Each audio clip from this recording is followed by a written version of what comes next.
ചെമ്പനീർ പൂവിൻ്റെ നാളത്തെ എപ്പിസോഡിൻ്റെ വിശേഷങ്ങളിലോട്ട് എല്ലാവർക്കും സ്വാഗതം.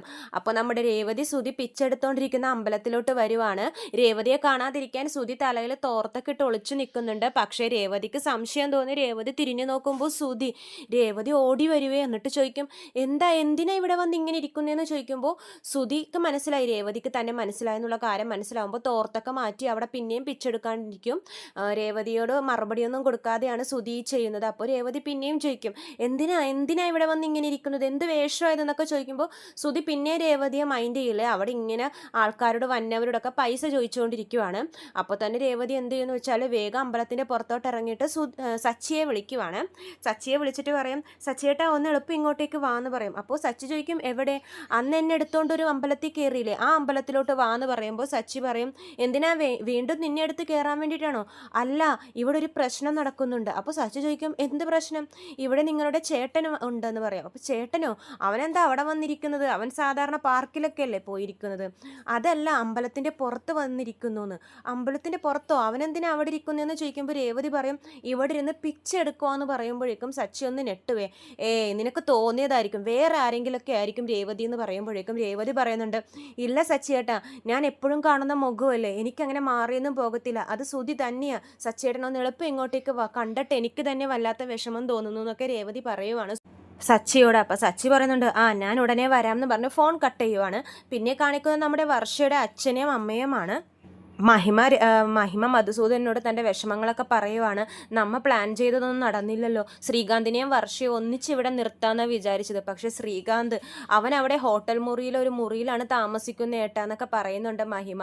അപ്പോൾ മധുസൂദനൻ പറയുന്നുണ്ട്, മറ്റേ രവീന്ദ്രൻ്റെ മോനല്ലേ, അപ്പോൾ അത്രക്ക് അഹങ്കാരമൊക്കെ ഉണ്ടാവും അവന്, അതാ അവൻ ഇങ്ങോട്ടേക്ക് വരാത്തേന്നൊക്കെ പറയുന്നുണ്ട്. അപ്പോൾ മഹിമ പറയുന്നുണ്ട്, അവൻ ഇവിടെ നിൽക്കുവാണെങ്കിൽ നമുക്ക് ഓരോന്നൊക്കെ പറഞ്ഞ് അവൻ്റെ മനസ്സ് മാറ്റിച്ച് ഒരു ഹോട്ടലൊക്കെ ഇട്ട് സ്വന്തമായിട്ട് ഇട്ട് തരാമെന്നൊക്കെ പറയായിരുന്നു ഒക്കെ പറയുമ്പോൾ മധുസൂദനൻ പറയുന്നുണ്ട്, അവൻ ഇങ്ങോട്ടൊന്നും വരില്ല, അവൻ്റെ വാശിയല്ലേ. അപ്പോൾ മഹിമ പറയുന്നുണ്ട്, ഇനി ശ്രീകാന്ത് എങ്ങാനും വന്ന് നമ്മുടെ വർഷയെ കൂട്ടിക്കൊണ്ട് പോകുമോ? അപ്പോൾ മധുസൂദനൻ പറയും, അങ്ങനെയൊന്നും കൊണ്ടുപോകില്ല, അങ്ങനെയെങ്കിൽ ശ്രീകാന്ത് ആദ്യം വിളിച്ചപ്പോൾ തന്നെ അവൾ പോയാനായിരുന്നു, അവൾ പോവത്തില്ല, അവൾ ഇനി ഇവിടെ തന്നെ നിന്നോളും എന്ന് പറയുവാണ്. ഈ ടൈമിലാണ് നമ്മുടെ വർഷ ദേഷ്യത്തിൽ കയറി വരുന്നത്.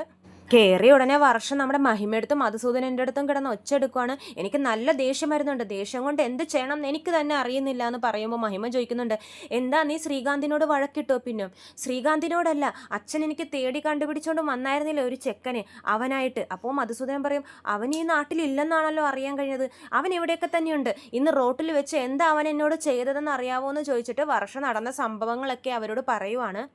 എന്നിട്ട് വർഷ പറയും, ആ സച്ചി അവിടെ വന്നതുകൊണ്ട് ഞാൻ രക്ഷപ്പെട്ടു, അല്ലെങ്കിൽ ആ റോഷൻ എന്നെ എന്തെങ്കിലുമൊക്കെ ചെയ്താനേന്ന് പറയുമ്പോഴേക്കും മഹിമ ചോദിക്കുന്നുണ്ട് മധുസൂദനോട്, എന്താ ചേട്ടാ ആ റോഷൻ ഇങ്ങനെയൊക്കെ ചെയ്യുന്നതെന്ന് ചോദിക്കുമ്പോഴേക്കും മധുസൂദനൻ പറയും, എനിക്കിപ്പോഴാണ് ഒരു കാര്യം മനസ്സിലായത്, ആ റോഷൻ എങ്ങനെ ഇവിടെ വന്നു, ആ കറക്റ്റ് സമയത്ത് സച്ചി എങ്ങനെ അവിടെ എത്തി, ഇതാ സച്ചിയും റോഷനും തമ്മിലുള്ള പ്ലാനിങ് ആണ്, ഇവരെ അങ്ങോട്ടേക്ക് കൂട്ടിക്കൊണ്ടുപോകാനുള്ള ഡ്രാമയാണ് അവിടെ നടന്നതെന്ന് പറയുമ്പോഴേക്കും വർഷക്ക് ദേഷ്യം വരുവേ. അച്ഛൻ എന്താ ഇങ്ങനെയൊക്കെ പറയുന്നത്, ഡ്രാമയോ? സച്ചിയും റോഷനും തമ്മിൽ ഒരു കോണ്ടാക്റ്റ് പോലും ഇല്ല, അവർ തമ്മിൽ ഒരു പരിചയം പോലും ഇല്ല, ഇന്നാണ് സച്ചിയേട്ടൻ അവനെ കാണുന്നത് തന്നെ. എന്നിട്ട് വർഷ പറയുന്നുണ്ട്, അച്ഛൻ കണ്ടുപിടിച്ച ചെക്കൻ്റെ കുറ്റം അച്ഛനെ ഏൽക്കാൻ പറ്റുന്നില്ല, അതുകൊണ്ട് ആ കുറ്റം സച്ചിയേട്ടൻ്റെ തലയിൽ വെച്ചു കൊടുക്കുന്നു, എന്ത് സ്വഭാവമാണോ ചെയ്തെന്നൊക്കെ പറഞ്ഞ് വർഷ അച്ഛനോട് ചൂടാകുവാണ്. അപ്പോൾ മധുസൂദനൻ പറയും, ആ സച്ചിയുടെ സ്വഭാവം നിനക്കറിയാലോ എന്ന് പറയുമ്പോഴേക്കും വർഷ പറയും, അച്ഛൻ ഇങ്ങനെ എല്ലാ കാര്യത്തിലും സംശയം, ഇത് തന്നെയാണ് അന്നും നടന്നത്. അപ്പോൾ മധുസൂദനൻ പറയും, അന്ന് എന്ത് നടന്നു? അന്ന് അവൾ നിന്റെ മാല മോഷ്ടിക്കാൻ പോയത് ഞാൻ കണ്ടതോ? അച്ഛൻ അങ്ങനെയൊന്നും പറയില്ല, രേവതി ചേച്ചി അങ്ങനെ മാലയൊന്നും മോഷ്ടിക്കത്തില്ല, രേവതി ചേച്ചി എനിക്ക് നല്ലോണം അറിയാം, അവരെന്നെ ഒരു സിസ്റ്ററിനെ പോലെയാണ് കാണുന്നത്, എനിക്ക് വേണ്ടി എന്തൊക്കെ ചെയ്യുന്നു എന്ന് അറിയാവോ എന്ന് ചോദിക്കുമ്പോഴേക്കും മഹിമ പറയും, അതൊക്കെ പൈസക്ക് വേണ്ടിയാ മോളെ എന്ന് പറയുമ്പോൾ വർഷക്ക് ഒന്നുകൂടെ ദേഷ്യം വരുവേ. അമ്മ എന്താ ഇങ്ങനെയൊക്കെ പറയുന്നത്, മിഡിൽ ക്ലാസ് ഫാമിലിയൊക്കെ കാശിനാണോ ഫോക്കസ് ചെയ്യുന്നതെന്നാണോ നിങ്ങളുടെ വിചാരം? രേവതി ചേച്ചി അങ്ങനെയൊന്നും അല്ല, അങ്ങനെയൊന്നും ചെയ്യത്തില്ല, അച്ഛൻ ഇങ്ങനെയൊക്കെ ഓരോന്ന് സംസാരിച്ചുകൊണ്ടാണ് അന്ന് അവിടെ അത്രയും പ്രശ്നം നടന്നതെന്ന് പറയുമ്പോഴേക്കും മധുസൂദനൻ പറയും, കണ്ടോടി, ഇന്നലെ വരെ എന്നെ സപ്പോർട്ട് ചെയ്ത് സംസാരിച്ചവള് ഇന്ന് രേവതിയെ സപ്പോർട്ട് ചെയ്ത് സംസാരിക്കുന്നു, നല്ല കാര്യം എന്ന് പറയുമ്പോൾ മഹിമ പറയുന്നുണ്ട്, അപ്പോൾ നിനക്ക് നിന്റെ അച്ഛനെ തല്ലിയതിൽ സന്തോഷമാണോ മോളെന്ന് ചോദിക്കും. ഇല്ല, അവർ ചെയ്തത് തെറ്റ് തന്നെയാണ്, അതിനെ ഞാൻ ന്യായീകരിക്കുന്നില്ല, പക്ഷെ ആ സിറ്റുവേഷൻ അങ്ങനെ ആയി പോയി എന്നൊക്കെ പറയുമ്പോഴേക്കും മഹിമ പറയുന്നുണ്ട്, എന്താ മോളെ ഇങ്ങനെയൊക്കെ പറയുന്നതെന്ന് ചോദിക്കുമ്പോൾ വർഷ പറയുന്നുണ്ട്, അച്ഛനും അന്ന് സംസാരിച്ചതൊക്കെ വളരെ മോശമല്ലേ അമ്മേ, അതുകൊണ്ടല്ലേ അങ്ങനെ ആ ഒരു സിറ്റുവേഷൻ നടന്നത്. എനിക്കിപ്പോൾ സംശയം തോന്നുന്നുണ്ട്, അച്ഛനാണ് ആ റോഷനെ അങ്ങോട്ടേക്ക് എന്നെ പ്രശ്നം ഉണ്ടാക്കാൻ വേണ്ടി എന്നെ കൊണ്ടുപോകാൻ വേണ്ടി അങ്ങോട്ടേക്ക് അയച്ചതെന്ന് പറയുമ്പോഴേക്കും മധുസൂദനൻ പറയും, ഞാൻ എന്തിനാ അങ്ങനെ അയക്കുന്നത്? അല്ല പിന്നെ അവൻ എങ്ങനെ അറിഞ്ഞു ഞാൻ ശ്രീകാന്തിനായിട്ട് വഴക്കിട്ട് ഇപ്പം ഇവിടെയാ വന്ന് നിൽക്കുന്നതെന്ന്? എനിക്ക് അച്ഛൻ്റെ കാര്യത്തിലാണ് സംശയം എന്നൊക്കെ പറയുമ്പോഴേക്കും മധുസൂദനന് നല്ല ദേഷ്യം വരുന്നുണ്ടേ.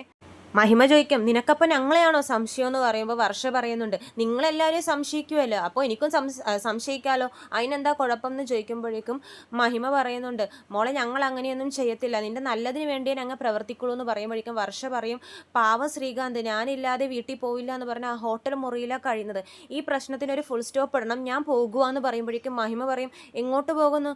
ഞാൻ എൻ്റെ വീട്ടിലോട്ട് പോകുന്നു. ഇതല്ലേ നിൻ്റെ വീട്? ഇതല്ല, ശ്രീകാന്ത് ഉള്ള ഇടമാണ് എൻ്റെ വീടെന്ന് പറയുമ്പോഴേക്കും മധുസൂദനൻ പറയുന്നുണ്ട്, ഓ അപ്പോൾ നീ അച്ഛനെ തല്ലിയുള്ള ആളുടെ വീട്ടിലോട്ട് പോകുവാണോ? അപ്പോൾ വർഷ പറയുന്നുണ്ട്, ഞാൻ അയാളുടെ കൂടെയല്ലോ കഴിയുന്നത്, ശ്രീകാന്തിൻ്റെ കൂടെയല്ലേ, ശ്രീകാന്ത് ഉള്ളതാണ് എൻ്റെ വീട്, ഞാൻ പോകുവാണ്, ഇതിനൊരു ഫുൾ സ്റ്റോപ്പ് ഇടണം, അല്ലെങ്കിൽ കണ്ട ഇഡിയറ്റ്സ് ഒക്കെ വന്ന് എന്നെ ശല്യം ചെയ്യും എന്നൊക്കെ പറഞ്ഞിട്ട് വർഷ അവിടെ നിന്ന് ഇറങ്ങി പോകുവാണ്. ഇത് കണ്ട് ഞെട്ടി നിൽക്കുവാണ് മഹിമയും മധുസൂദനനും. പിന്നെ കാണിക്കുന്നത് സുധി പിച്ചെടുക്കുന്നതാണ്. സുധിയുടെ സൗണ്ടൊക്കെ വിളിച്ച് ഒച്ചത്തി കരഞ്ഞ് പോയേ. അപ്പോൾ ചോദിക്കുന്നുണ്ട്, നിങ്ങൾ എങ്ങനെ ദിവസവും ഇങ്ങനെ വന്ന് ഇവിടെ ഇരിക്കുന്നു? എൻ്റെ സൗണ്ടൊക്കെ പോയി എന്ന് പറയുമ്പോഴേക്കും അവിടെ കൂടിയിരിക്കുന്ന ആൾ പറയും, എല്ലാ പണിക്കും അതിൻ്റേതായിട്ടുള്ള കഷ്ടപ്പാടൊക്കെ ഉണ്ട്, ഈ പണിക്കും ഉണ്ട്, വെയിലത്തിരിക്കണം, ഒച്ചത്തി കരയണം, പാവത്തിനെ പോലെ മുഖം വെക്കണം, കഷ്ടപ്പെടാതെ ഒരു ഫലവും കിട്ടത്തില്ല, നീ നല്ലോണം വിളിച്ചോ, കുഴപ്പമൊന്നുമില്ല, ഇന്നത്തേക്ക് ഒരു ദിവസത്തേക്കല്ലേ, സ്ഥിരമായിട്ട് ഇവിടെ ഇരിക്കാൻ പാടില്ല, വിളിച്ചോ എന്ന് പറയുമ്പോഴേക്കും സുധി വീണ്ടും പിച്ചെടുക്കാൻ വേണ്ടി ഒച്ചത്തിൽ വിളിച്ച് കരയുവാണ്. അപ്പോഴേക്കും സച്ചി അവിടെ എത്തുവേ. രേവതി പുറത്ത് തന്നെ ഇരിക്കുന്നുണ്ടാവും. അപ്പോൾ സച്ചി പറയുന്നുണ്ട്, നീ ചിലപ്പോൾ വേറെ ആരെങ്കിലുമൊക്കെ ആയിരിക്കും കണ്ടത് രേവതി എന്ന് പറയുമ്പോഴേക്കും എനിക്കങ്ങനെ തെറ്റത്തൊന്നുമില്ല. അല്ല രേവതി, അവൻ സാധാരണ ഹോട്ടലിൽ പോയി പോലും ഭക്ഷണം കഴിക്കത്തില്ല, ഭയങ്കര ഗൗരവമുള്ളവനാ, പഠിപ്പിൻ്റെ അഹങ്കാരമുള്ളവരൊക്കെ ഇങ്ങനെയൊക്കെ വന്നിരിക്കുമോ, നിനക്ക് മാറിപ്പോയതായിരിക്കും, നിങ്ങൾക്ക് സംശയം ഉണ്ടെങ്കിൽ അകത്ത് പോയി നോക്കുമെന്ന് പറഞ്ഞിട്ട് സച്ചിയും കൂട്ടി പോകുവാണ് അമ്പലത്തിലോട്ട്. നോക്കുമ്പോൾ അവിടെ ഭയങ്കര വിഷമിച്ചിരിക്കുവാണ് നമ്മുടെ സുധിയെ കാണുന്നതും സച്ചിക്കും ഭയങ്കര സങ്കടമാവേ. സച്ചി അങ്ങോട്ടേക്ക് ഓടിപ്പോകും. എടാ നീ എന്താടെ ഇവിടെ വന്നിരിക്കുന്നത്, നിനക്കെന്താ വട്ടായോ എന്ന് സച്ചി ചോദിക്കുവാണ്. അപ്പോൾ സുധി പറയും, നീ നിങ്ങളങ്ങോട്ട് മാറി, ആൾക്കാരൊക്കെ വന്നുകൊണ്ടിരിക്കുന്നു എന്ന് പറഞ്ഞ് അവരെ മാറ്റുവേ. അപ്പോൾ സച്ചി പറയും, എടാ എന്തിനിങ്ങനെ പിച്ചെടുക്കുന്നത്, നീ മേടിച്ചു കൂട്ടിയ പുസ്തകങ്ങൾ വിറ്റാൽ തന്നെ നിനക്ക് ഒരുപാട് നാൾ ഭക്ഷണം കഴിച്ച് ജീവിക്കാം, നീ എന്തോരം പഠിപ്പും വിവരമുള്ള നീയാ ഇവിടെ വന്ന് പിച്ചെടുക്കുന്നു. എന്നിട്ട് കൂടെയുള്ള ആളോട് പറയും, നിങ്ങൾ തന്നെ പറ, എന്തോരം പഠിപ്പുള്ള ആളാ ഇവനെന്നറിയോ, അങ്ങനെയുള്ള ആൾ ഇവിടെ വന്ന് പിച്ചെടുക്കുന്നത് ശരിയാണോ എന്ന് ചോദിക്കുമ്പോൾ അയാൾ പറയും, കൂടിയിരിക്കുന്ന ആൾ പറയും, പഠിച്ചതായാലും ശരി പഠിച്ചില്ലെങ്കിലും ശരി, തലയെഴുത്ത് നല്ലതല്ലെങ്കിൽ ഇങ്ങനത്തെ അവസ്ഥ വരും എന്നൊക്കെ പറയുവാണ്.